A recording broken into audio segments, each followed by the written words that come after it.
அன்புள்ள ஆண்டவரே, மீண்டும் உம்முடைய பரிசுத்த நாமத்தின் பலத்தோடு இந்த சனிக்கிழமையின் காலையின் ஆசீர்வாதத்தை காண்பதற்கு என் தேவன் எங்களுக்கு கிருபை கொடுத்தீர். வந்திருக்கின்ற ஒவ்வொருவருக்குள்ளும் உம்முடைய வல்லமை தங்கி உம்முடைய அனுகூலத்திற்கு ஏற்ற வார்த்தைகளை அவர்கள் கேட்டு தங்களை பிரயோஜனப்படுத்திக் கொள்ள பிள்ளைகள் இந்த காலை வேளையில் எழுப்பினதற்காய் ஸ்தோத்திரம். வந்திருக்கின்ற எங்கள் ஒவ்வொருவருக்குள்ளும் உம்முடைய கிருபை தங்கி இருந்து எங்களை காத்து பலப்படுத்த என் தேவன் கிருபை செய்யும். மீட்பர் இயேசு கிறிஸ்துவின் நாமத்தில் ஜெபிக்கிறேன் நல்ல பிதாவே, ஆமென். அன்பு பிள்ளைகளே, மீண்டும் கர்த்தருடைய வார்த்தைகளை கேட்பதற்கு இந்த சனிக்கிழமையின் ஆசீர்வாதத்தை ஓய்வு நாளின் காலை பொழுதை காண்பதற்கு கிருபை கொடுத்த தேவனுக்கு கொடான கோடி ஸ்தோத்திரங்களை ஏறெடுத்து தேவ சமூகத்தில் வந்திருக்கிற உங்கள் அனைவருக்கும் மீட்பர் இயேசு கிறிஸ்துவின் நாமத்தின் இந்த ஓய்வு நாளின் காலையில் வாழ்த்துக்களை தெரிவித்துக் கொள்கிறேன். கர்த்தர் நம்மோடு இருப்பாராக. இந்த நாளிலும் நேற்றைய தினத்தில் யோபுவுக்கு எதிராக எலிபாஸ் தன்னுடைய ஆலோசனைகளை வார்த்தைகளை பேசினார். அதை கேட்ட யோபு இன்றைக்கு தன்னுடைய மன ரம்மியங்களை கொடுக்கும் வார்த்தைகளை அவர் பேசுகிறார். இன்றைய தினம் என் அங்கலாய்ப்பு முரண்டுத்தனமாக எண்ணப்படுகிறது என எலிபாஸ்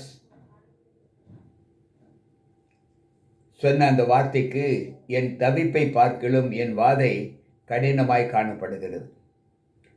நான் அவரை எங்கே கண்டு சந்தோஷப்படுவேன் என்பதை அறிந்தால் நலமாய் இருங்கள்.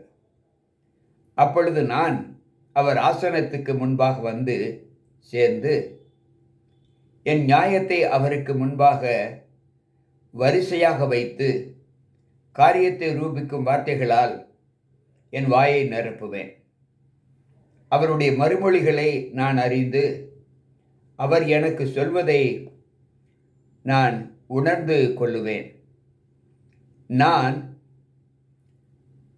அவர் தம்முடைய மகா வல்லமையின்படியே என்னோடு வழக்காடுவாரோ அவர் அப்படி செய்யாமல் என்மேல் தயை வைப்பார். அங்கே சன்மார்க்கன் அவரோடு வழக்காடலாம். அப்பொழுது என்னை நியாயம் தீர்க்கிறவரின் கைக்கு என்றைக்கும் நீங்களாக்கி தப்புவித்துக் கொள்ளுவேன். இதோ நான் முன்னாக போனாலும் அவர் இல்லை, பின்னாக போனாலும் அவரை காணேன். இடதுபுறத்தில் அவர் கிரியை செய்கிற அவரை காணேன், வலதுபுறத்திலும் நான் அவரை காணாதபடி ஒளிந்திருக்கிறார். ஆனாலும் நான் போகும் வழி அவர் அறிவார். அவர் என்னை சோதித்த பின் நான் பொன்னாக விளங்குவேன். என் கண்கள் அவர் அடிகளை பற்றி பிடித்தது. அவருடைய நெறியை விட்டு நான் சாயாமல் அவர் சொன்னதை கை கொள்ளுவேன். அவர் உதடுகளின் கற்பனைகளை விட்டு நான் விலகுவது இல்லை. அவருடைய வாயின் வார்த்தைகளை எனக்கு வேண்டிய ஆகாரத்தை காட்டிலும் அதிகமாக காத்து கொள்ளுவேன். அவரோவென்றால் ஒரே மனதாய் இருக்கிறார். அவரை திருப்பித்தக்க மனிதன் யார்? அவருடைய சித்தத்தின்படி எல்லாம் செய்வார். எனக்கு குறித்திருக்கிற அவர் அந்த காலத்தை நிறைவேற்றுவார். இப்படிப்பட்டவைகள் இன்னும் அநேகம் அவரிடத்தில் உண்டு. ஆகையால் அவருக்கு முன்பாக கலங்குகிறேன். நான் சிந்திக்கிற போது அவருக்கு பயப்படுகிறேன். தேவன் என் இருதயத்தை இணக்க பண்ணுகிறார். சர்வ வல்லவர் என்னை கலங்க பண்ணினார். அதிகார வர்க்கத்திற்கு முன்னே நான் சங்கரிக்கப்படாமலும் இருளை அவர் எனக்கு மறைக்காமலும் போனதினால் இப்படி இருக்கிறேன் என்று யோபு சொல்லுகிறார். அன்பு பிள்ளைகளே, யோபு தன்னுடைய வாழ்க்கையின் பிரதிபலனை எப்படி விவரித்து காண்பிக்கிறார்? நான் என்னதான் நான் சொன்னாலும் நான் தேவன் மீது வைத்திருக்கிற என் நம்பிக்கையிலிருந்து நான் விலக மாட்டேன். அவர் போன பாதையை விட்டு என் கால்கள் ஒரு அடி கூட மாறி சென்றது இல்லை. எந்த சூழ்நிலையிலும் எந்த துக்கத்திலும் நான் அவரை விட்டு விலகினது இல்லை. அவருடைய வாயின் வசனங்களை நான் எனக்கு விருப்பமாக நேசித்தேன். எனக்கு பிரியமான ஆகாரத்தை காட்டிலும் நான் முதலாவது விரும்பினது அவர் விளம்பின வசனம்தான்.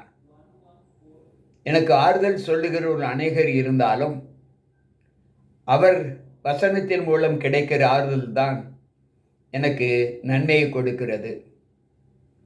என் நண்பர்கள் என்னை விட்டு விலகி போனாலும், நான் சொல்லுகிற வார்த்தைகளை கேட்க முடியாத தருணத்தில் மக்கள் இருந்தாலும் அதை குறித்து நான் கவலைப்படுவது இல்லை. ஏனென்றால் நான் தேவனோடு இருக்கிறேன் என்ற அந்த நம்பிக்கை எனக்கு அதிகமாகவே உண்டு. அந்த நம்பிக்கையை விட்டு நான் ஒரு நாளும் பின்வாங்க மாட்டேன் என்று யோபு சொல்லுகிறார்.